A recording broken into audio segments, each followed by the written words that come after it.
조선 후기의 회화, 영조시대. 화재 변상벽의 참새와 고양이. 화재 변상벽은 일생 동안 고양이 그림을 하도 많이 그려서 변고양이라는 별명이 붙을 지경이었다.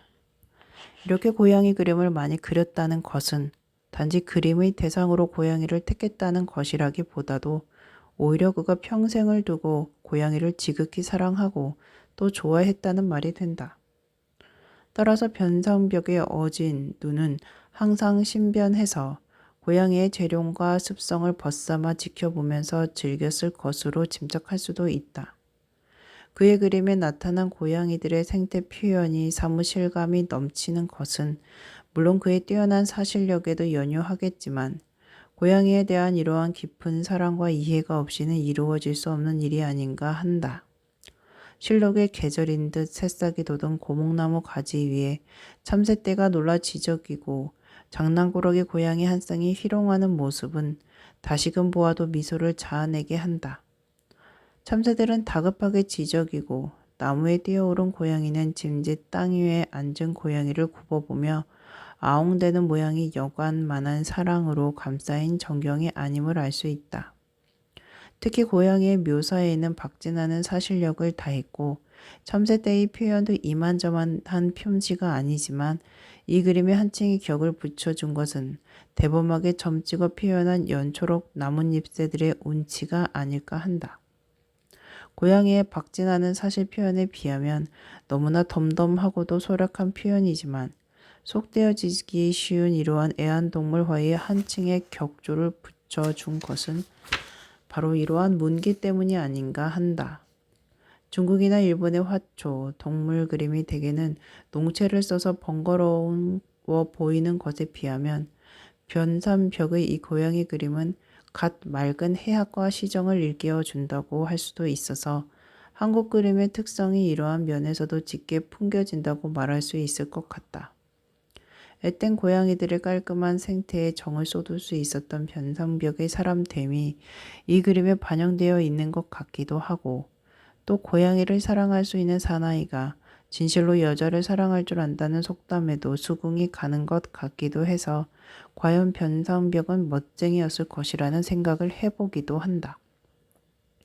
관아제 조영석의 장기.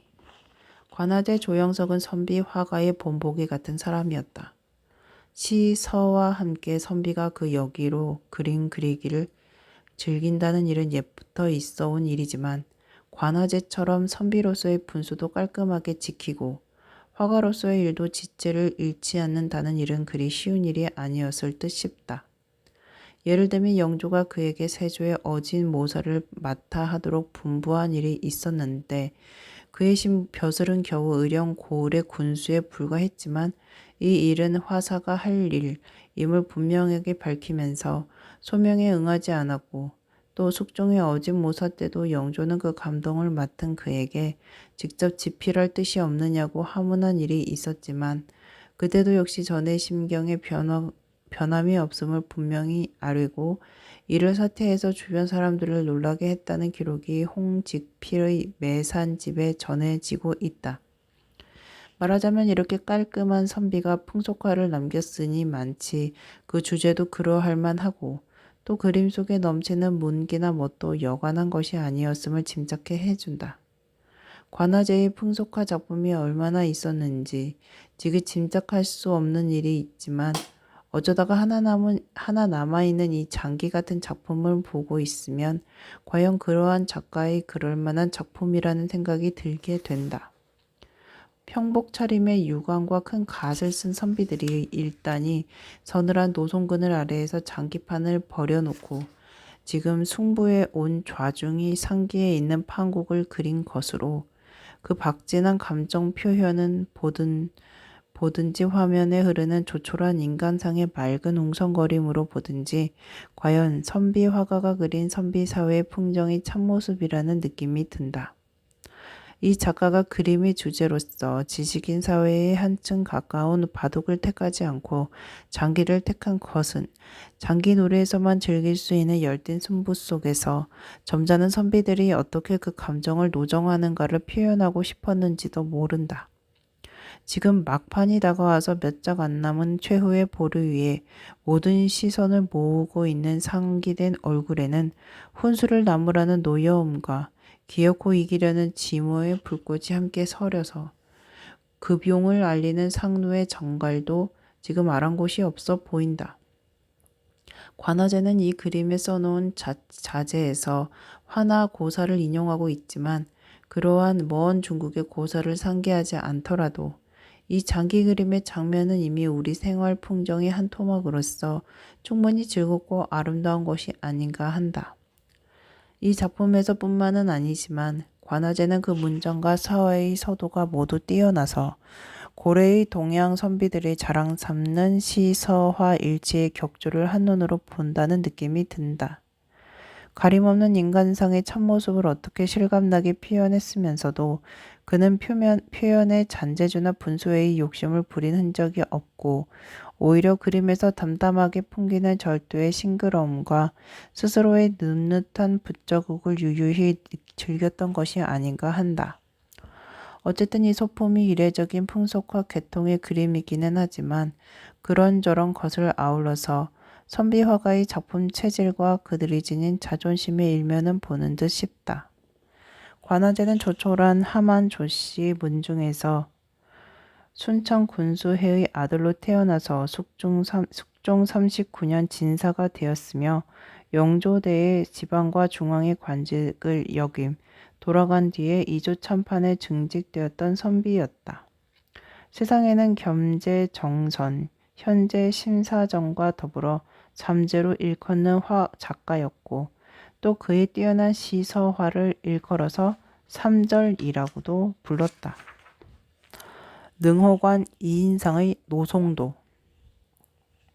어쩌다가 일점 속기가 없는 속 시원한 그림과 마주치게 되면 마치 이 말을 한 대 딱 얻어맞은 것처럼 마음속으로 아이쿠를 외칠 때가 있다. 능호관 이인상은 말하자면 그러한 좋은 그림을 그리는 드문 작가의 한 사람이었다. 폭이 작고 크고 간에 이분의 그림을 보고 있으면 이 그림에서 넘쳐 흐르는 고담하고 맑은 문기가 우선 어지러운 내 눈을 씻어주는 느낌을 갖게 되고 그 탁 트인 구도에서 대번의 마음이 후련해지는 경우를 맛보게 된다. 근경으로 훤칠하게 뻗어 올라간 낭랑장송 한 그루를 다가세우는 구도는 큰 작품에서 그가 늘 즐겨 쓰는 솜씨로 그 임리창윤한 먹빛의 농담과 눅눅한 붓자국이 나타내는 맑고 고담한 소산의 아름다움은 흉내내기 어려운 일종의 높은 격조를 이룬다고 할 것이다. 지금은 이미 고인이 되어 그 그림의 행방을 알 수 없게 되었지만 일본의 뛰어난 서양 화가 석정 백정이 한평생 아껴 지녔던 능호관의 노송도 한 폭은 바로 그러한 소나무 그림 중에서도 대표적인 작품으로 과연 이 작품을 아낀 석정이라는 화가의 안목이 엿보이는 걸작이었다. 낙엽진 언덕의 가을바람은 소솔한데 느긋하게 자란 노송 한 그루. 저쪽 너럭바위 위에 편히 앉아 먼 하늘을 바라보는 한 사람의 선비는 아마도 능호관 자신의 영상을 뜻하는 듯 계곡의 맑은 물소리, 솔바람 소리에 삼은 마음이 씻기우는 느낌을 금할 수가 없다. 이 그림 오른쪽 한 귀에 월령취사 갑술 제야라는 낙관이 있는 것으로 보아 이 그림은 그가 45세 되던 해 1754년 섣달 금음날 밤 제야의 술에 취기 어린 눈으로 가는 해에 대한 아쉬운 시정을 그림 속에 풀어넣은 그의 중년기에 기념할 만한 작품임을 알 수 있다. 능호관은 1710년 전주 이시 선비 집안에서 태어났으며 자를 월령이라 했고 호를 능호관 또는 보산인이라 했다. 1735년에는 진사가 되어 한때 벼슬을 지낸 때도 있지만 평생을 시서화에 젖어 항상 얼큰한 취기 속에 세상을 깨끗하게 살아간 문인화가였다.